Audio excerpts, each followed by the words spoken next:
Frank had worked the floor at Meridian Manufacturing for 31 years. He knew every machine by sound. He could tell from across the factory when something was running wrong. The other guys called it a gift. Frank called it showing up every day for 31 years.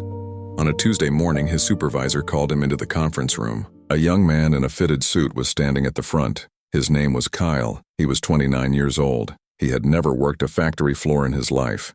"We've done a full efficiency audit," Kyle said, clicking to his first slide. "Full automation of the assembly line is not only viable, it's necessary. 34% reduction in operational costs within 18 months.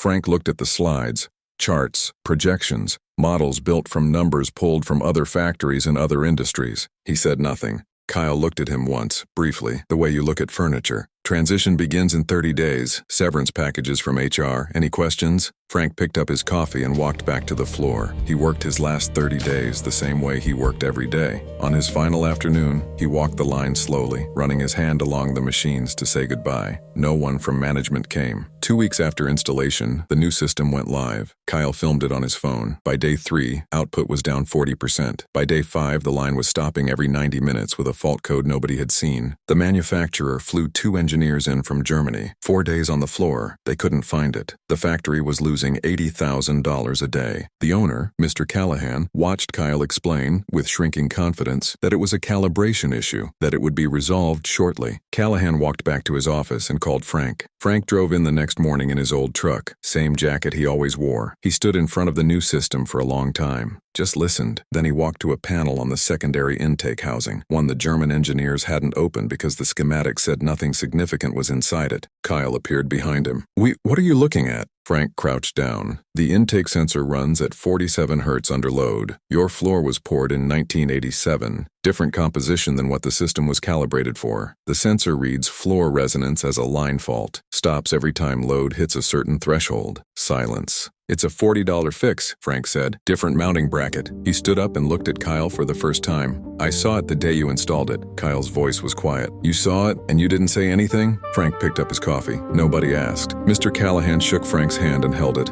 "Come back. Same rate. Whatever you want." Frank looked at him. "I want my guys back." Callahan nodded. "Done." Frank walked to his truck and sat there a moment before starting the engine. 31 years on the floor, and the thing they built to replace him couldn't last 2 weeks without him. He didn't feel angry about that. He just felt like himself. Sometimes the most valuable thing in the room is the person nobody thought to ask. Drop a like if you agree.